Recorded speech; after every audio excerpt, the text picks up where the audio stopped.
This one called Nightmares.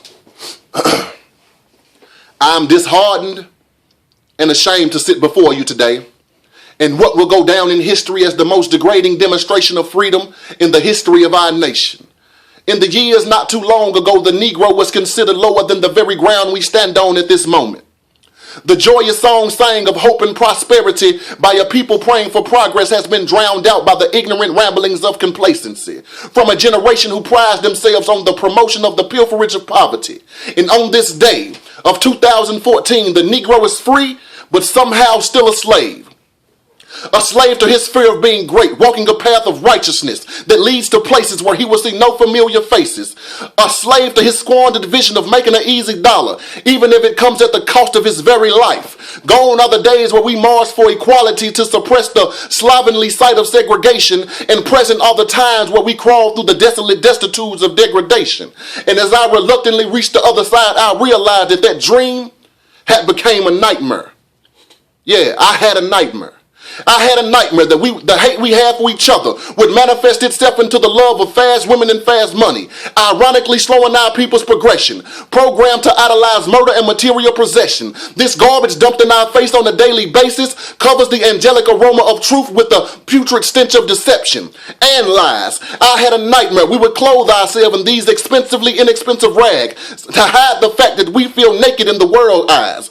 But I'm here to tell you that you can dress up ignorance in $1 million disguise and still not make a rich fool look wise. I had a nightmare. The idea of individuality would become so foreign and frowned upon that the acceptance of uniformity would birth a generation of followers. I had a nightmare that the people with the most social influence known to man would lose their identity and subsequently become borrowers.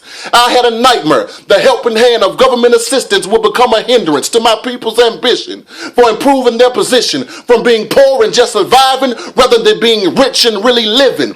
I had a nightmare that the worst thing ever could be given to black people was the power of decision.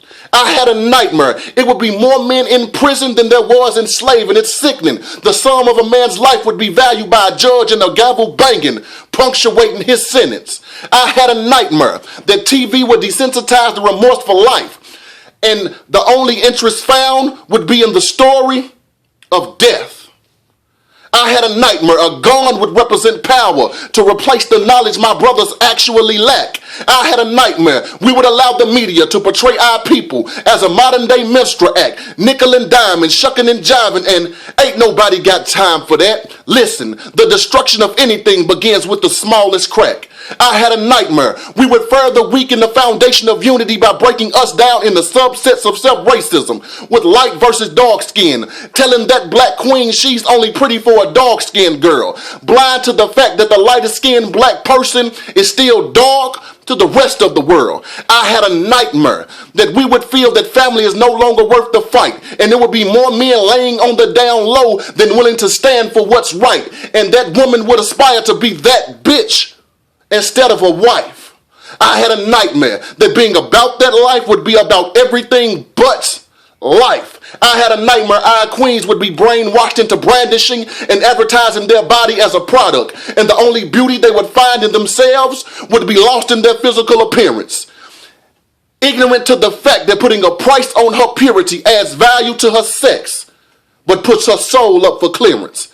I had a nightmare my brothers would long for so long somewhere to call home that they would stain the streets with blood and die over neighborhoods that are not their own.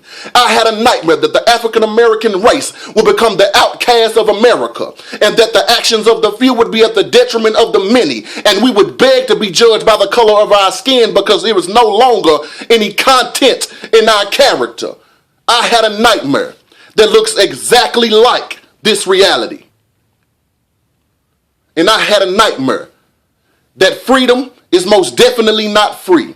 And when I lift the hood of my oppressor, that man would look exactly like me. I had a nightmare, and he had a dream. And it seems it's about that time. Wake up and realize just because Martin reached the mountaintops doesn't mean we don't still have to climb. I had a nightmare. Some light.